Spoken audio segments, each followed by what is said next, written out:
గ్రహాలు ఎప్పటికప్పుడు వాటి రాశులను మారుస్తూ తిరుగుతూ ఉంటాయి. కొన్ని గ్రహాలు తిరోగమనంలో కూడా ఉంటాయి.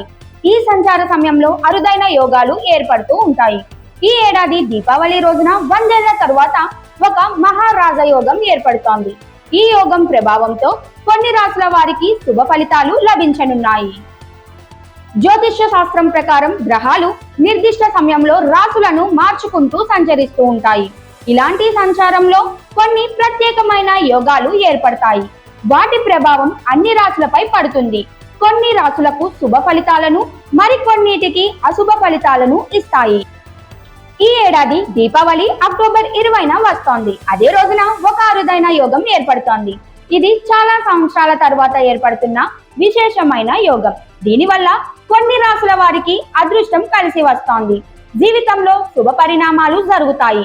డబ్బుకు కొరత ఉండదు. ఉద్యోగం, వ్యాపారంలో అభివృద్ధి జరుగుతుంది. నవగ్రహాల్లో దేవతల గురువు అయిన బృహస్పతి దీపావళి రోజున కర్కాటక రాశిలో తిరోగమనం చేస్తాడు. కర్కాటక గురువు స్వరాశి కావడం వల్ల ఈ సంచారంతో హంస మహాపురుష రాజయోగం ఏర్పడుతోంది. ఈ యోగం కొన్ని రాశుల వారికి అనేక మార్పులు తీసుకురావచ్చు. అదృష్టం, శుభ ఫలితాలు పెరిగే అవకాశం ఉంది. కర్కాటక రాశి వారికి ఈ యోగం ఎంతో శుభ ఫలితాలు ఇస్తుంది. వారు ఎంతో సంతోషంగా ఉంటారు. ఆత్మవిశ్వాసంతో చేపట్టిన పనులు విజయవంతమవుతాయి. ఎప్పటి నుంచో వాయిదా పడుతున్న పనులు పూర్తి చేస్తారు. సమాజంలో గౌరవం, కీర్తి పెరుగుతోంది. వ్యాపారస్తులకు మంచి సమయం. కొత్త ఒప్పందాలు కుదురుతాయి. పెళ్లి కాని యువతీ యువకులకు పెళ్లి అవకాశాలు పెరుగుతాయి.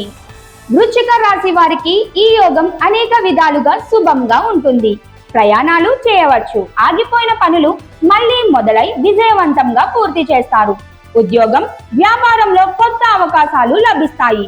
కుటుంబం, స్నేహితులతో ఆనందంగా గడుపుతారు. ఆధ్యాత్మిక యాత్రలు చేస్తారు.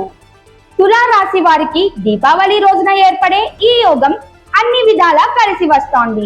అప్పగించిన బాధ్యతలు విజయవంతంగా నెరవేరుస్తారు. సమాజంలో కీర్తి పెరుగుతోంది. వ్యాపారస్తులకు ఇది లాభదాయక సమయం. ఆర్థికంగా లాభాలు పొందుతారు. వైవాహిక జీవితంలో విభేదాలు తగ్గి సుఖంగా ఉంటారు.